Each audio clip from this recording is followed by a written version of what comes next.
Assalamualaikum warahmatullahi wabarakatuh. Kami dari Kelompok 8 ingin mepresentasikan hasil diskusi kami yang berjudul Perkembangan Sejarah dari Kawasan Islam di Amerika dan di Afrika.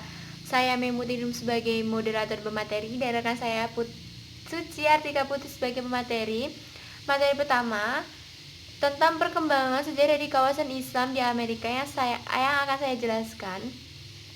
Seorang ahli geografi Muslim menceritakan bahwa jauh sebelum Columbus menemukan benua Amerika, 8 orang ahli pelayaran Muslim telah menemukan serangkaian perjalanan dari Lisabon guna menemukan beberapa daerah yang ada di sekitar Atlantik. Dikabarkan bahwa kedelapan petualangan Muslim tersebut akhirnya dapat menembus lautan Atlantik dan mendarat di sebuah daerah di sekitar Amerika Serikat. Informasi inilah yang kemudian dimanfaatkan oleh Columbus menemukan sebuah daerah di seberang Atlantik yang bernama Amerika. Informasi ini ditentang dengan keras oleh para sejarah dan diklaim sebagai berita yang tidak memiliki sebuah landasan argumen sejarah yang kuat. Sebaliknya, para ahli kemudian tidak membantah kalau migrasi Muslim memasuki Amerika pada kurun waktu saat itu pengaruh kepada penduduk asli setempat, baik langsung maupun tidak langsung. Persatuan antara warga asli setempat dengan para migran telah membawa pengaruh terhadap faktor-faktor demografi Amerika, politik ekonomi, dan perdagangan.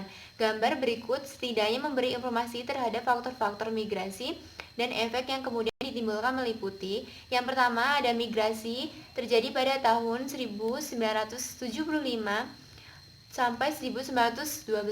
Mereka yang berimigrasi pada umumnya adalah pemuda desa yang tidak terpelajar dan tidak mempunyai keterampilan. Mereka berasal dari Syria, Jordania, Palestina, dan Lebanon yang ketika itu masih berada di bawah pemerintahan Utsmani.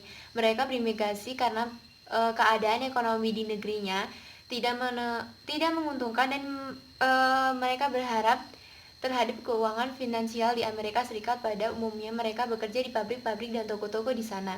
Kemudian ada migrasi terjadi pada tahun 1918 sampai 1922, yaitu setelah terjadi Perang Dunia Pertama. Mereka pada umumnya orang-orang intelek yang terdidik yang berasal dari perkotaan. Mereka pada umumnya adalah saudara, kawan atau kenalan imigrasi yang telah ada di Amerika Serikat sebelumnya.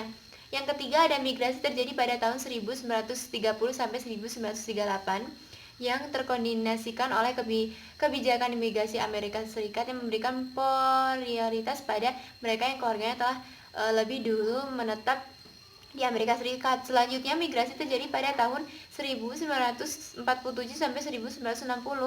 Para imigran yang datang ke Amerika Serikat pada gelombang ini bukan saja berasal dari Timur Tengah, tapi juga berasal dari India, Pakistan, Eropa Timur, dan Uni Soviet. Mereka datang ke Amerika Serikat sebagai pengungsi dan untuk mencari kehidupan yang lebih baik, memperoleh pendidikan lebih tinggi, dan untuk mendapatkan teknik lanjut dan mendapatkan pekerja secara spesialis. Yang terakhir, ada migrasi dimulai di tahun 1967 sampai sekarang. Mereka yang datang ke Amerika Serikat pada gelombang ini, selain karena alasan ekonomi juga yang utama dikarenakan alasan politik. Dunia Arab pada masa itu mengalami penderitaan karena konflik dengan Israel dan konflik-konflik lainnya.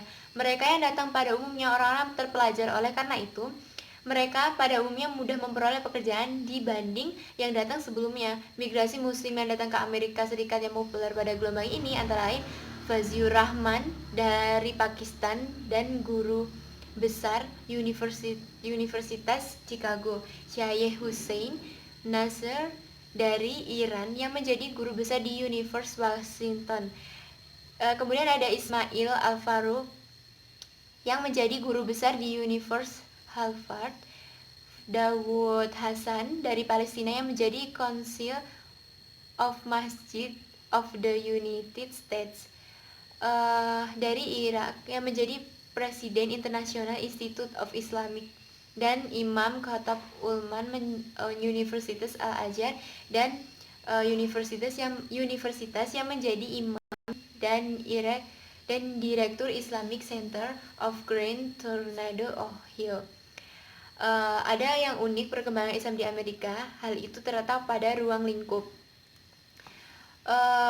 terdiri dari penduduk Muslim yang terdapat teridentifikasi dengan masjid-masjid besar yang terletak di New York, Washington, Los Angeles, dan Chicago, serta sejumlah kota besar di Kanada. Kelompoknya Syiah lain yang ada di Amerika. Di samping Syiah, Isnan Syariah yang dimaksud adalah uraian terdahulu adalah kelompok Syiah Islam. Ya, kelompok ini dibentuk komunitas makmur yang mencakup dari 80.000 orang pengikut di Kanada. Eh, Setelahnya, serta komunitas kecil yang tersebar di seluruh Amerika Serikat, khususnya di New York dan California. Syiah Islamiyah memberi perhatian yang amat tinggi terhadap pendidikan, maka mereka struktur organisasi yang kuat mampu mengembangkan lembaga-lembaga mereka secara efektif di Amerika Serikat. Materi selanjutnya yang akan dijelaskan oleh rekan saya, Suci Artika Putri. Lalu yang B, perkembangan sejarah dan kawasan Islam di Afrika.